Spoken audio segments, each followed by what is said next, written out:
Hi అండి, అస్సలాముఅలైకుం. ఎలా ఉన్నారండి? బాగున్నారా? తిన్నారండి? ఇది చేపల బాక్స్ అని ఒక వీడియో పెట్టున్నాను నేను. ఇది చేపల బాక్స్లో వీళ్ళు పైన బొట్టు తీయకుండా ఆర్డర్ చేస్తారండి.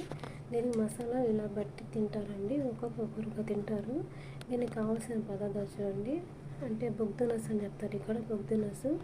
ఇది గార్లిక్ పేస్ట్ అండి, గార్లిక్ పేస్టు, టమాటా అని చెప్పాను కదా, చికెన్ స్టోక్ అని, చికెన్ స్టోకు, టమాటా, ఎర్రగడ్డలు, నిమ్మకాయ జ్యూస్ అండి, నిమ్మకాయ జ్యూసు. ఇది అంటే మ్యాంగో ఊరగాయ అండి, నేను వేసాను ఇక్కడ. ఇది చింతపండు అండి, చింతపండు జ్యూసు. ఇదంటే చిల్లీ జ్యూస్ అండి. ఇది మొత్తం గ్రైండ్ చేసుకోవాలి. ఆ తర్వాత కొంచెం నేను పుదీనా, కొత్తిమీర అవన్నీ వేసానండి. వేసి ఇలా పేస్ట్ లాగా చేసుకోవాలి.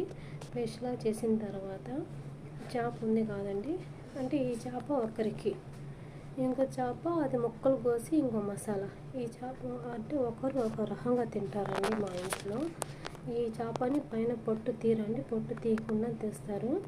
ఆ మసాలా వేసాను కదా నేను, ఆ మసాలా వేసిన తర్వాత ఇలా పట్టేయాలండి మసాలా మొత్తం వేసి. మళ్ళీ ఇది నూనెలో వేయించకూడదు, నూనెలో వేయించకుండానే ఇది ఓవెన్లో పెట్టేయాలండి.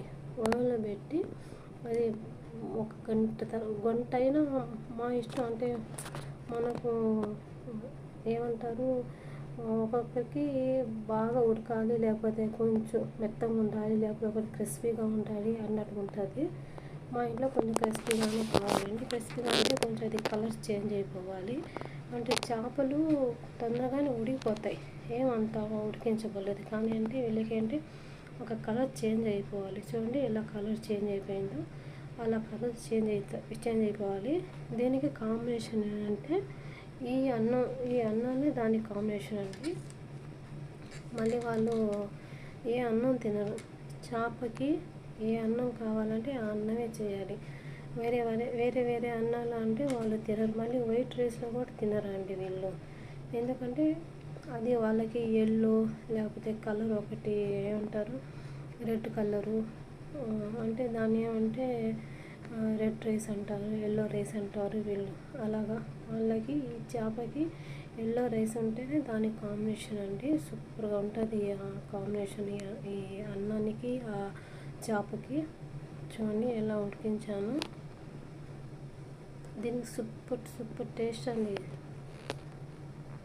మొత్తం నేను చేసేది ప్రతి ఒక్కటి కూడా అండి రెస్టారెంట్ స్టైల్, ప్రతి ఒక్కటి నేను రెస్టారెంట్ స్టైల్లో చేస్తాను. కానీ వాళ్ళు ఎలా చేస్తారు నాకు తెలియదు, కానీ నాకు ఒక బ్రెయిన్ తగ్గట్టు నేను చేసేస్తాను, అది బాగా సెట్ అయిపోద్ది అవి.